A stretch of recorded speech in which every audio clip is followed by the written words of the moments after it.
The music world moves fast. Want to stay up to date on the latest albums and get in-depth examinations with the artists? Check out Consequence of Sound, the podcast. Bite-sized album reviews for the music fan on the go who wants to stay in the know, and much more. Subscribe to the series on iTunes or your favorite podcast provider, and let the writers of Consequence of Sound steer you right. Check it out at consequenceofsound.net/COS podcast.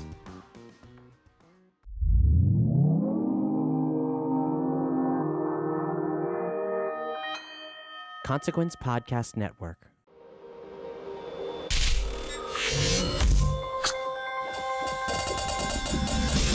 Welcome to another edition of Kyle Meredith With.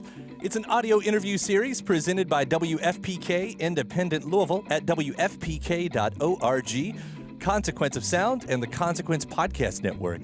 Wherever you're listening from today, take a second to hit the subscribe button before we get started here, whether you're listening on YouTube, on Spotify, or wherever you get your podcasts from. You can subscribe and follow any of those places. I'm Kyle Meredith. Today, my guest, Samir from Young the Giant. They've got a brand new record called Mirror Master.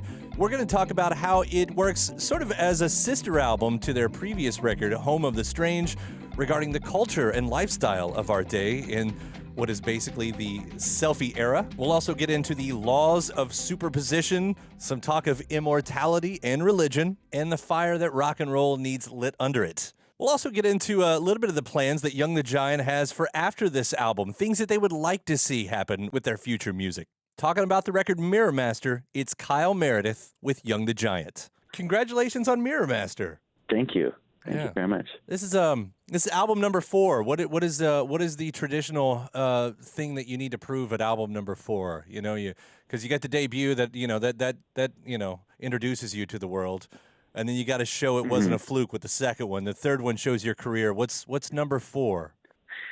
I don't know. I think maybe it's just now our personal quest to just try and write the best album possible. And as long as that becomes, as long as that is a goal as we continue in our career, then it will keep going. And so I think this is that first. We've kind of graduated from that first 3, and now it's time to do like our post-grad and see what happens. I'm sure this is one of the most obvious questions here, but, coming from the last record with Home of the Strange, I mean, so the world has only escalated in the things that you were talking about on that record. What kept this from being, part 2 of that record? Yeah. It's interesting because we still consider Home of the Strange and Mirror Master to, in some ways, be like sister records. In both of them, I think the unifying theory is that we're trying to find our place in the world. And the third record is very external. We're looking out into the world to find where we exist in it and how we can have a say as immigrants and as people who are angry with the system.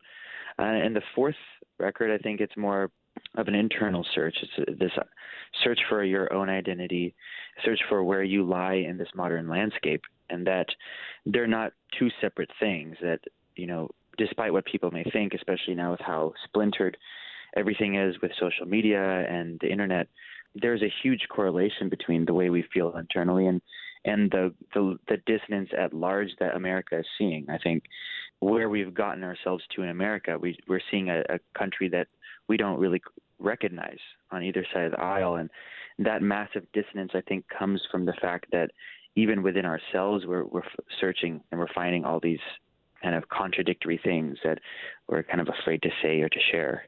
And I think more than anything, this record is a record about mental health. It's about you as a person finding your place and being okay with the different versions that you see of yourself. Once you do that, then, that can echo into the world. And hopefully if everyone does that, together, that we can kind of, find some sense of meaning or at least see in America that we recognize.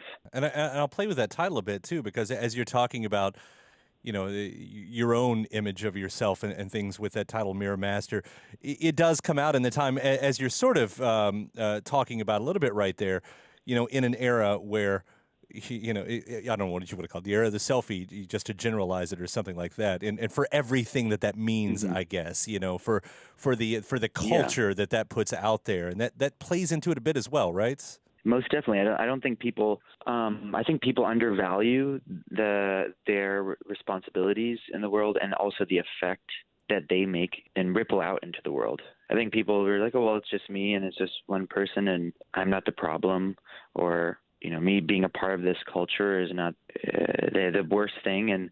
But I think people just don't, and humans in general can't fully really see the effect of their actions in the world. And now, especially when it's immortalized online, these reflections that we cast out into the world, that show us as always happy or just extremely successful or just very with it and understanding of themselves is a complete lie. And we all kind of buy into it. Even me, who's talking about it right now, at the same time, it's an inevitable. It's a thing that's coming at you from all sides, and it's more than anything. I think this record is just kind of like a mantra to realize that everyone's dealing with their own shit, and that reflection ideally we should try and be a little bit more forthcoming with who we are in the online space as well, so that we can have these conversations.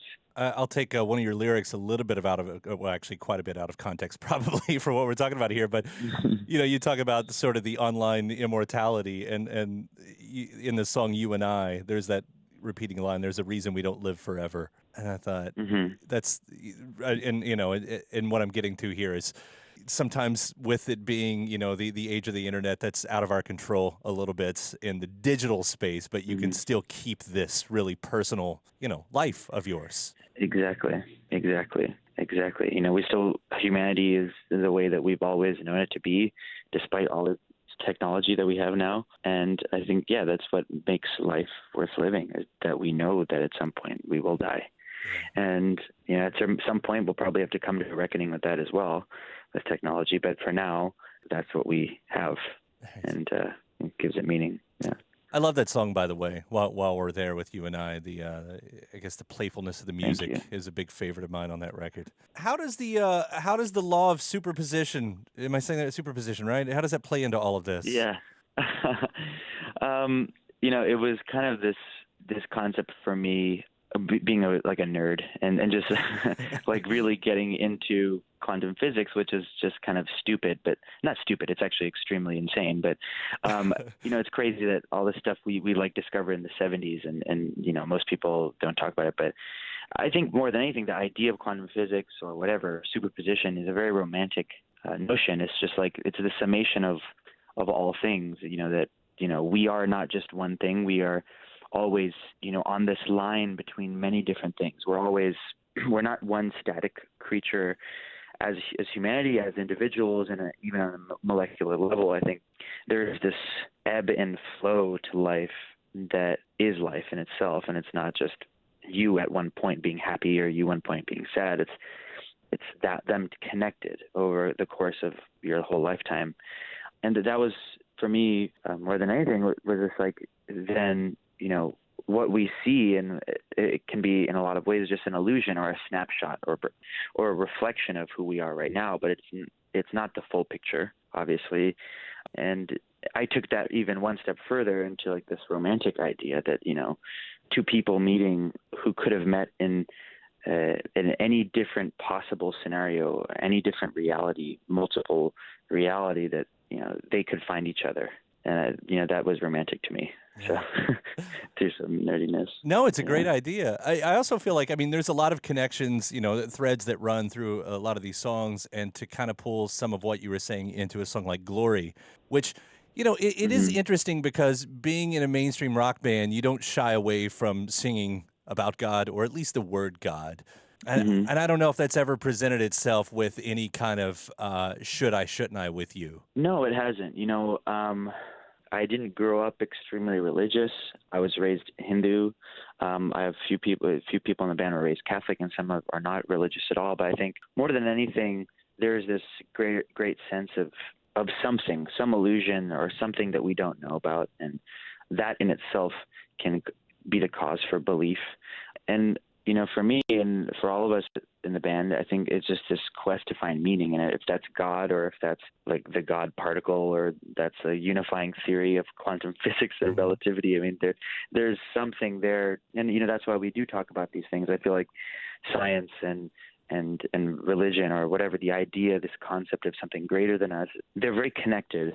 And, in life, and people seem to think that they're not, but there really is. It's a circle, and there is something there. And it's just the idea of questioning and searching for it. Even like the idea itself is almost as strong as the existence of it, No, it's a lot of the reasons why, I've become a fan of your band, because there's so much under the surface, sometimes right on the surface, of what you're singing about. Like in the world that you all operate, that Young the Giant operates in, and again, I'm going to use the word mainstream because, you're a mainstream rock band, in the alternative world and everything. And you don't fall prey to, I don't know, the typical chorus of the day. That I find a lot of bands play around with that. And I guess that's the flip side of this interview, as we talk about a lot of the words and themes, but the music, it does find it, not succumbing to the typical zeitgeist of what's going on out there. What was there any kind of conversation going into this about what you wanted to try musically? I think, for this record in particular, and I think what we've always tried to do is just kind of be honest with what we want to talk about and be honest about our experiences and our feelings. And anytime that, a song arises that just doesn't feel like us, then it just doesn't feel right.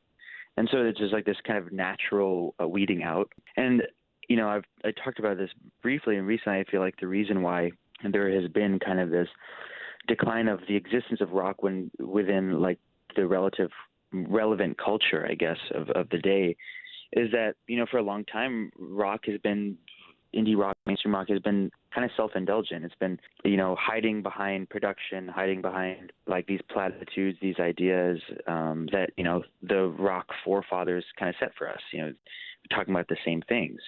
And I think something that's really admirable about hip hop and even the new, trap rap stuff is that it's purely lucid and it's very open and like they're just breaking down all the doors and they're not hiding behind platitudes, they're not hiding behind these themes that need to necessarily be talked about. They're questioning everything.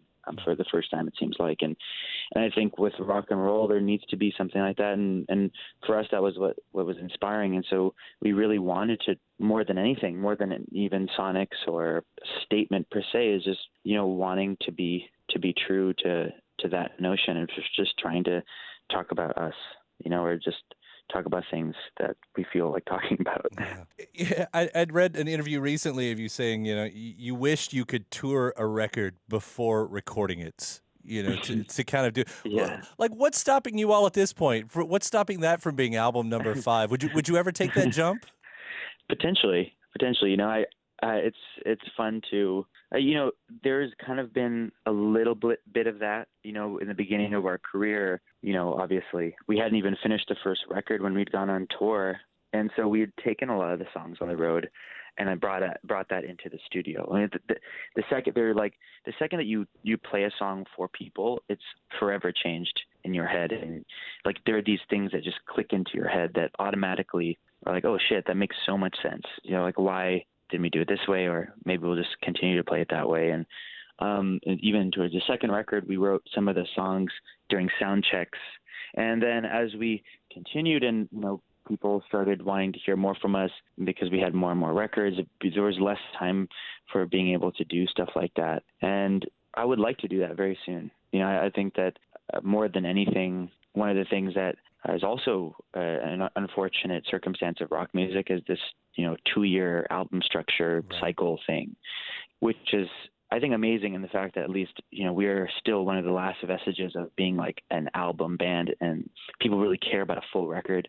And that's like really exciting. But at the same time, we want to just be a little bit more lucid about creativity and like just release stuff when we write it, and hopefully that'll be something soon, and that'll be aided by, playing shows. But yeah. We'll have to see. Well, I say this a lot, but, when you're a fan of the band, I'm a fan of your all's. If it means more music more often, I don't ever complain about that. It's, yeah. And if it means you've got to wait a few years for a masterpiece, I also don't complain about that, whatever it takes. So yeah. Yeah, whatever it takes. Right in that line. Samir, thank you so much for the call today. Congratulations on Mirror Master. Take care, and thanks again. Yeah. Okay, thank you. All right, bye. Bye. Hey, thanks again to Samir from Young the Giant. Again, that new record is called Mirror Master. It is out now. If you haven't already, please do hit that subscribe button wherever you're listening from right now. YouTube, Spotify, or wherever you get your podcasts from. And after that, you can head to WFPK.org. That's where I do a show every Monday through Thursday from noon to 3 Eastern, where you can also find some bonus episodes of this series. I'm Kyle Meredith. I'll see you next time.